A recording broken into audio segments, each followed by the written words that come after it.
സഹനത്തിൻ്റെ മാലാഖയായ വിശുദ്ധ അൽഫോൻസാമ ഭാരതസഭയിൽ വിശുദ്ധിയുടെ സോപാനത്തിലേക്ക് ഉയർന്ന പുണ്യപുഷ്പമാണ്. ഗോതമ്പ് മണി നിലത്ത് വീണ് അഴിയുന്നില്ലെങ്കിൽ അത് അതേപടി ഇരിക്കുന്നു, അഴിയുന്നെങ്കിലോ അത് ധാരാളം ഫലം പുറപ്പെടുവിക്കുന്നു എന്ന യേശുനാഥൻ്റെ വചനങ്ങൾ ഹൃദയത്തിൽ ഏറ്റുവാങ്ങി സഹനത്തിൻ്റെ ബലിക്കല്ലിൽ സ്വയം അഴിഞ്ഞില്ലാതായി വിശുദ്ധിയുടെ ഉന്നത സോപാനത്തിലേക്ക് ഉയർന്ന പുണ്യപുഷ്പമാണ് വിശുദ്ധ അൽഫോൻസാമ.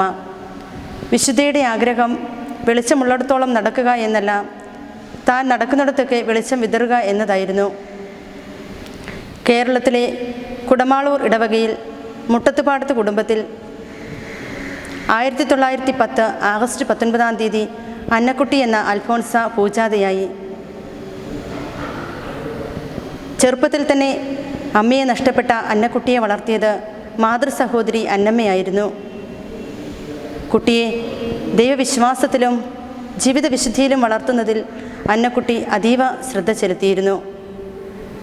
ചെറുപ്പത്തിൽ തന്നെ ഒരു സന്യാസിയായി തൻ്റെ ജീവിതം ഈശോയ്ക്ക് സമർപ്പിക്കണമെന്ന അതിയായ ആഗ്രഹമുണ്ടായിരുന്ന അന്നക്കുട്ടി തൻ്റെ ജീവിതത്തിലേക്ക് കടന്നു വന്ന വിവാഹ ആലോചനകളെയെല്ലാം ധീരമായി എതിർത്തുകൊണ്ട് 1927 ക്ലാരമഠത്തിൽ സന്യാസ അംഗമായി ചേർന്നു.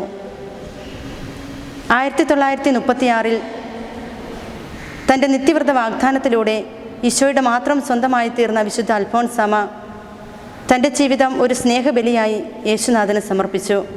അൽഫോൻസാമയുടെ പരിധിയില്ലാത്ത സ്നേഹവും പരാതിയില്ലാത്ത സഹനവുമാണ് അവളുടെ ജീവിതത്തെ വിശുദ്ധിയുടെ ഉന്നത സോപാനത്തിലേക്ക് ഉയർത്തിയത്. കർത്താവേ, എന്നെ അങ്ങയുടെ സ്നേഹത്തിൻ്റെയും സഹനത്തിൻ്റെയും ബലിവസ്തു ആക്കണമേ എന്നതായിരുന്നു അൽഫോൻസാമയുടെ നിരന്തരമായ പ്രാർത്ഥന. വേദനയുടെ തീവ്രതയിൽ ഉറങ്ങാതെ കിടക്കുന്ന രാത്രികളിൽ അൽഫോൻസ, നീ എന്ത് ചെയ്യുകയാണ് എന്ന ചോദ്യത്തിന് ഞാൻ ഈശോയെ സ്നേഹിക്കുക എന്നതായിരുന്നു വിശുദ്ധയുടെ മറുപടി. ഈശോയ്ക്ക് വേണ്ടി എന്തും സഹിക്കുക, കൂടുതൽ സഹനങ്ങൾ ചോദിച്ചു വാങ്ങുക, ഇത് അൽഫോൻസ അനുദിന ജീവിതത്തിൽ പ്രാവർത്തികമാക്കിയിരുന്നു. തൻ്റെ ജീവിതത്തിലേക്ക് കടന്നു വന്ന എല്ലാ സഹനങ്ങളെയും ഈശോയുടെ കുരിശോട് ചേർത്തുകൊണ്ട് അനേകം ആത്മാക്കളെ ഈശോയ്ക്ക് വേണ്ടി നേടിയെടുത്ത സ്നേഹത്തിൻ്റെ ബലിവസ്തുവാണ് വിശുദ്ധ അൽഫോൻസാമ.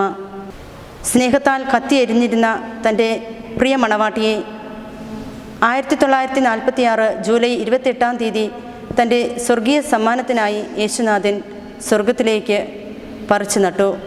സഹനത്തിലൂടെ ഈശോയുടെ ഹൃദയം തുറന്ന വിശുദ്ധ അൽഫോൻസാമ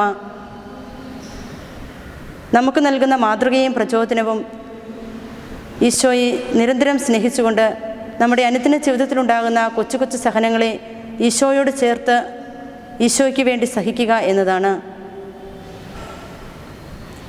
ജീവിതത്തിൽ തന്നെ വിശുദ്ധിയുടെ പരിമളം പരത്തിയ ഈ ധീരകന്യകയെ 2008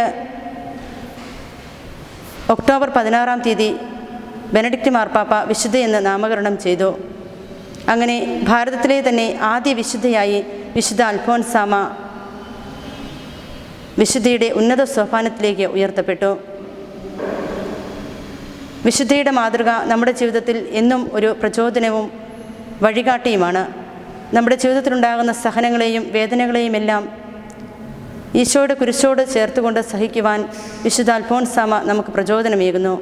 വിശുദ്ധ അൽഫോൻസാമയെ പോലെ നമ്മുടെ ജീവിതത്തിലുണ്ടാകുന്ന സഹനങ്ങളെ ഈശോയ്ക്ക് വേണ്ടി അനേകം ആത്മാക്കളുടെ രക്ഷയ്ക്ക് വേണ്ടി നേടിയെടുക്കുവാൻ നമുക്കും കാഴ്ചവെക്കാം.